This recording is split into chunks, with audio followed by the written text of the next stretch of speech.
Sir నమస్తే. నమస్తే అండి. సార్ వైఎస్ జగన్ గారు, భారతి గారు ఇద్దరు కూడా ఏపీ గవర్నర్ నజీర్ గారిని కలవడం జరిగింది. దీనికి రీజన్ ఏంటి? దీని వెనకాల ఏమైనా పెద్ద వ్యూహం ఏమైనా ఉందా? లేకపోతే మామూలుగానే కలిసారా? ఆయనకి కొంచెం అనారోగ్యంగా ఉంది అనేది వార్తలున్నాయి నజీర్ గారికి. ఆయన అనారోగ్యం నుంచి కోలుకుంటున్నారు అనే వార్తలున్నాయి.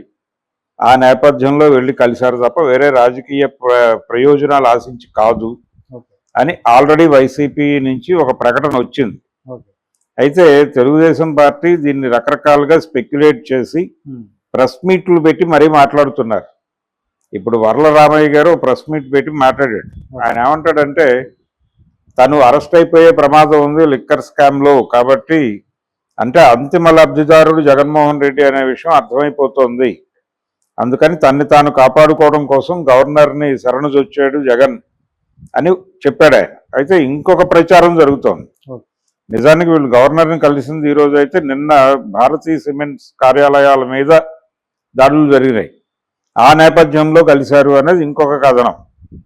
ఇలా దీని చుట్టూ రకరకాల కథనాలు ఉన్నాయి. రెండోది వాళ్ళ క్యాడర్ మీద పెడుతున్నటువంటి కేసులు, జరుగుతున్నటువంటి అరెస్టులు, వీటి గురించి వివరించడం కోసం వెళ్ళి కలిశారు అనేది ఇంకొక కథనం. ఇలా ఒక 7-8 రకాల నేరేటివ్స్ని ప్రజల ముందు ఉంచడానికి తెలుగుదేశం పార్టీ, ఆ పార్టీకి చెందినటువంటి ప్రసార మాధ్యమాలు అన్నీ కూడా ఆ పనిలో నిమగ్నమై ఉన్నాయి. ఏది వీళ్ళు వెళ్ళి గవర్నర్ని కలిసిన పాపానికి ఆయన ఏదైనా చెప్పచ్చు. అక్కడ వెళ్ళి నిజంగానే మా క్యాడర్ మీద దాడులు జరుగుతున్నాయి, దీన్ని కొంచెం మీ దృష్టికి తీసుకురావడానికి కలిశాను అని చెప్పచ్చు, తప్పేం లేదు దానిలో. గవర్నర్ అనేవాడు రాష్ట్రానికి ప్రథమ పౌరుడు అనుకుంటే వెళ్ళి కష్టం సుఖం ఆయనకి చెప్పుకోవాలి ఎవడైనా. ఆ చెప్పుకునే వెసులుబాటు ఆయన ఉపయోగించుకున్నాడు. ఆయనకే కష్టం వచ్చిందో, ఆయన పార్టీకే కష్టం వచ్చిందో, కానీ ఇదే మాట్లాడటానికి వెళ్ళాడు అని కాయిన్ చేసి మాట్లాడటం అనేది విస్పరింగ్ క్యాంపెయిన్లో భాగం. ఇది చేయటంలో చంద్రబాబు నాయుడు సిద్ధావిస్తాడు. ఆయన 95లో ముఖ్యమంత్రి అయిన క్షణం నుంచి, అవడానికి ముందు నుంచి ఇప్పుడు ట్రోల్ అంటున్నారు. ఆయన ఈ ట్రోల్ కల్చర్ని ప్రవేశపెట్టిన వాడే ఆయన. ఆయనకు ఒక బిరుదు ఇచ్చారు వాళ్ళు ఆ రోజుల్లో. అంటే ఇంటర్నెట్ తీసుకొచ్చింది చంద్రబాబే అనే ఒక అభిప్రాయం చాలా మందిలో ఉంది. ఇంటర్నెట్ తీసుకొచ్చాడు, సమాచార సాంకేతిక విప్లవ రథసారథి అనే ఆయనకు ఒక టైటిల్ ఉంది.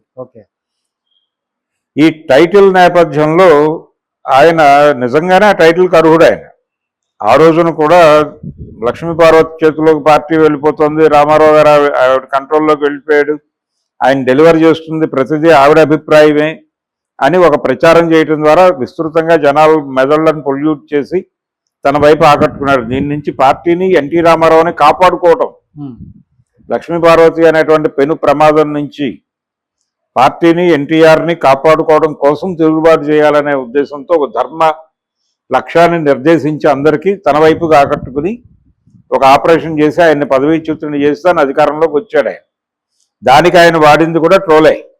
లక్ష్మీపార్వతి, ఎన్టీ రామారావు అని విపరీతంగా ట్రోల్ చేశాడు ఆ రోజున. ట్రోల్ కల్చర్కి ఆయన ప్రతి చెప్పుకుంటాడు, ఇది నేనే కట్టాను, ఇది నా వల్లే అయిందని. సైబరాబాద్ తన కృషి అని చెప్పుకోవడంలో కొంత జెన్యూనిటీ ఉండొచ్చు, కానీ ఆయన అది చెబుతూ పొరపాటున ఎక్కడో హైదరాబాద్ను కూడా మనమే కట్టాను తమ్ముళ్ళు అని మాట్లాడేశాడు. అది విపరీతంగా ట్రోల్ అయింది బయట. అలాంటి ప్రమాదాలు కోరి తెచ్చుకుంటాడు ఆయన. అలా ఇప్పుడు ప్రస్తుతం తెలుగుదేశం మీడియా మొత్తానికి దానికి సంబంధించిన పూర్తి తర్ఫీదు ఇచ్చేశాడు చంద్రబాబు. అందుకని వాళ్ళు ఇమ్మీడియట్గా ఆ పనిలో దిగిపోతారు.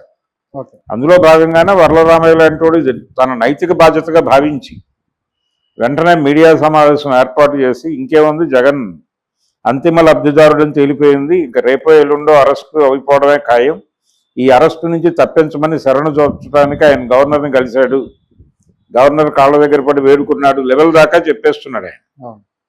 కాబట్టి ఇది విస్పరింగ్ క్యాంపెయిన్ కోసం వాడుతున్నారు.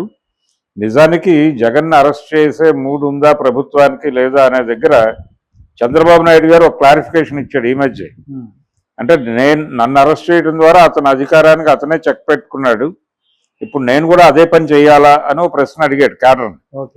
కానీ క్యాడర్ నుంచి ప్రెజర్ ఉన్నట్టుగా కూడా ఒక బిల్డప్ నడుస్తోంది అక్కడ.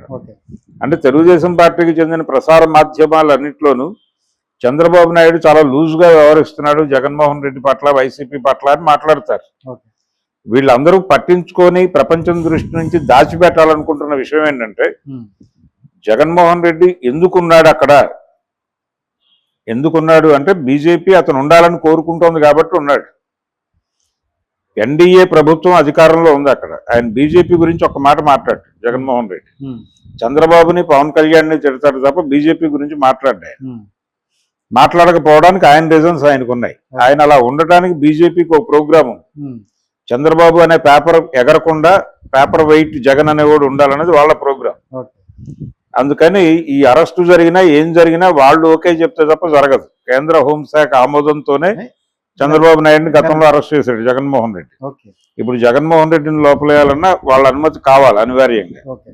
కాబట్టి వాళ్ళు సిద్ధంగా ఉన్నారా అనేది చూడాలి. ఇక్కడ వాళ్ళు ఉన్నట్టుగా కనిపించడం లేదు. అందుకని చంద్రబాబు నాయుడు అంటూ తన మీద ఒత్తిడి ఉంది కేడర్ నుంచి అని తెలియటం కోసం ప్రపంచానికి ఈ కథనాలన్నీ రాయిస్తుంటాడు. చంద్రబాబు నాయుడు గారు చాలా మెత్తగా వ్యవహరిస్తున్నాడు, నాయకత్వం మారాలి, యూత్ రావాలి, కొత్త నాయకత్వం రావాలి, లోకేష్కి పదవి ఇచ్చి ఈయన పక్క నుంచి గైడ్ చేస్తే బాగుంటుంది, అప్పుడు కొన్ని కాంక్రీట్ నిర్ణయాలు తీసుకోవాలి, అసలు వైసీపీని లేకుండా చేయాలి.